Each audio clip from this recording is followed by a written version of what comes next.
Welcome to Whispers.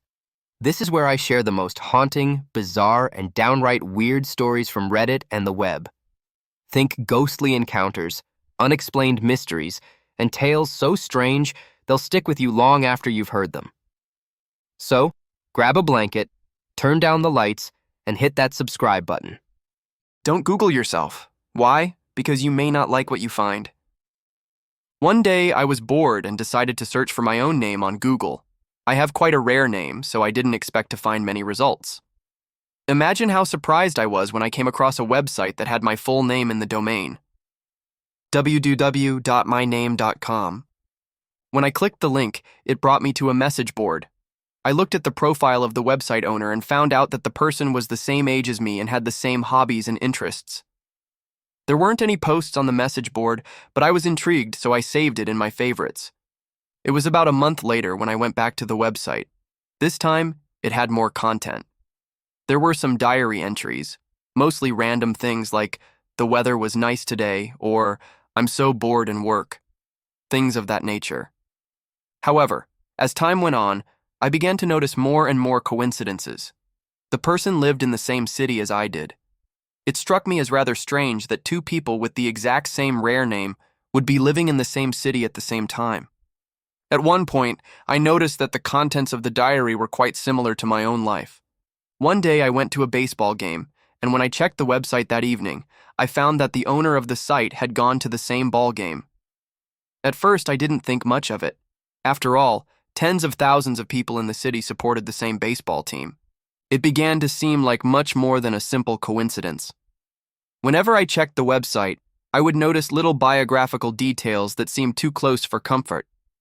For example, the owner mentioned their pet dog, and the dog's name was the same as the dog I had when I was a child. The website owner posted a picture of their car. It was the same model of car I had been driving when I was in college. They talked about eating at a certain restaurant.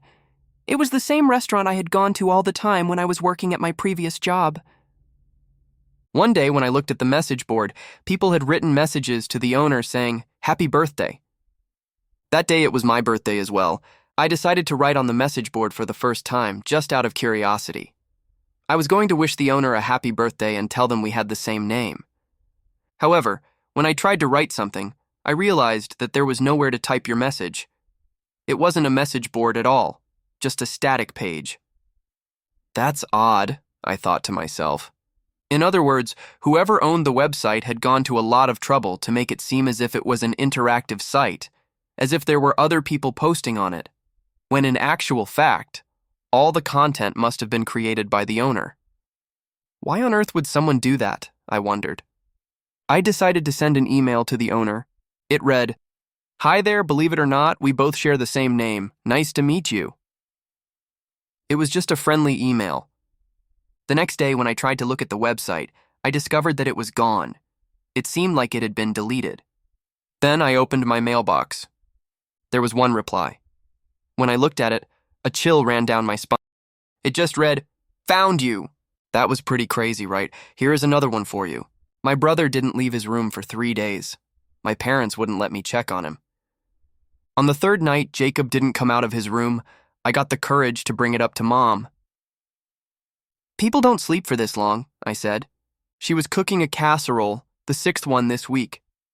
We were running out of fridge space for the leftovers, but she kept making more. I would watch her from the corner of the kitchen, her posture curved, and her newly grayed hair hanging over the food. I walked over and tugged at her sleeve, but she didn't respond. She was slathering butter on the top crust. "Mom," I said, "did you hear me?" "He needs his strength," she said. "We can't be bothering him." Before I could say anything, Dad walked in. His eyes were red and swollen, but he was smiling. He had 3 cans of Coke in his hands. "I'm starving," he said. "I still have the taste of that horrible cafeteria food in my mouth." "You would think hospitals had good food for how much money they make," Mom said. "I know, right?" Dad said. He placed the Cokes on the counter. Mom didn't want us to go near Jacob's room, but I was getting worried. I peered out from the kitchen. His room hung at the end of the hallway like an abandoned lighthouse, the only sign of life being the NY Yankees poster taped to his door. Near the ground, There was a small sliver of space to see if he had turned on his lights. It was still dark, as it had been for the last 3 days. I turned back to Mom. "Shouldn't we check on him?" I asked. "I don't know why places like Wendy's or Burger King don't put up little shops in hospital," Dad went on. "I mean, you have hundreds of people who are stuck there for days on end. That's consistent business." "It's all politics," Mom said. "They sign these big contracts that are impossible to break." Right. That makes sense. Right." Dad was standing next to Mom now, his face inches from the casserole. He took a long sniff. "Ah," he said. "Smells great." "Do you want some of the leftovers while this finishes in the oven?" she asked. "I think we still have some from yesterday. Wasn't the spinach and ricotta one good?" "Very good. Very, very good," he said. "I couldn't stop eating it." "Jacob's gonna devour these when he gets the appetite," Mom said. I turned back and took a step into the hallway. The distance between me and his room felt long and narrow, like a high wire. When I got away from the casserole smell, I hit a different smell. It reminded me of old gym socks. Even with Mom's array of candles and incense, I still smelled it. It cut through everything. The last time I saw Jacob was on the drive home from his treatment. His face was a pale green and his eyes kept rolling back. Mom said I had to keep talking to him, to keep his focus. I told him about my friends from school and how they keep pranking the teacher by putting tacks on her chair. It wasn't true. I saw it on a TV show once, but I was running out of material. It didn't matter, though. Jacob didn't even respond. All he did was cough. Pink drool was spilling onto his t-shirt. "Danny," Mom said, "why don't you heat up some of those leftovers? We're all craving that spinach and ricotta casserole." "I can't stop thinking about it," Dad said.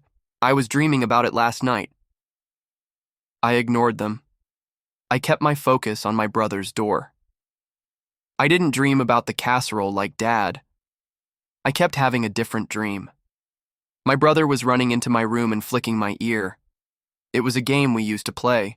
We would tiptoe up to the other's door, then wait for our moment. Then, the attacker ran in and got 1 or 2 good flicks before retreating. In my dream, though, Jacob would run in and flick me, but I wouldn't move. I just stood there. He would flick and laugh, then flick some more. Sometimes, he would flick so hard my ear flew off. "Earth to Danny," Dad said, snapping his fingers in my face. He was standing in front of me, blocking my view of Jacob's door. "Do you mind heating up 4 portions of the casserole in case Jacob wants some? We're going to eat that before this next casserole because we want to make sure Jacob's able to try it because, in my opinion, it was definitely one of your mom's best." I looked up at him and held my eye contact. I couldn't say what I was thinking, so I wanted Dad to feel it. Maybe if I stared long enough, my feelings would translate. But Dad looked at me for only a moment, then away. In that brief connection, though, I saw something I didn't want to see. It was like staring down the tunnel of the world's deepest well. "Come on now," he said. He grabbed my shoulders and turned me around. His voice got heavier. "You're going to want to heat up each piece individually, because if you do them all at once, then you won't get even heat through the pieces and you'll probably have a couple that are too hot and others that are too cold, and then Jacob won't get the full picture of how good these casseroles are." Dad let go of my shoulders and walked ahead of me, but I stayed in the hallway a moment longer. I turned to look at my brother's door one last time. I fantasized about walking up to it and going inside, but I was afraid Mom would yell at me. Besides, I never liked going in there. He had a puke bucket next to his bed, which always had pink splatters in it, and there were always clumps of hair on his pillows. Back before the last hospital visit, Mom would make me go in there and talk to him, but I always made up some excuse, like I had a cold and didn't want to get him sick. When I couldn't get out of it, I would stay in there for a few minutes and watch him try to breathe. I would tell him about some TV episode I saw, then run back to my room. I looked up. I thought I was walking back to the kitchen, but I was moving toward the door. I didn't want to, but I kept moving, like my limbs were controlled by a puppeteer. I put my hand on the doorknob. I turned. The gym sock smell filled my head like helium. Through the darkness, I could make out a sliver of my brother's face.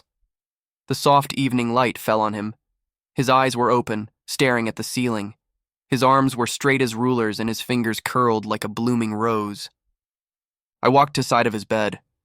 Red spit fell off his lips. He looked like a frowning clown. I flicked his ear. It was hard. I walked out and closed the door behind me. As I walked back, I seemed to forget what the inside of his room looked like. With the door closed, it could be anything. Jacob could be doing jumping jacks, or reading comic books, or plotting his next ear flick attack. When I walked into the kitchen, I heated up 4 plates of spinach and ricotta casserole. When they were done, I wrapped Jacob's plate in aluminum foil and put it in the oven to keep warm. Then, Mom, Dad, and I sat in the dining room and ate in silence. Well, that was intense. Thank you so much, everyone, for tuning in to Spine-Chilling Tale on Whispers. If you enjoyed this story, don't forget to hit that like button and subscribe for more eerie adventures from the darkest corners of Reddit. Got a weird or creepy story of your own?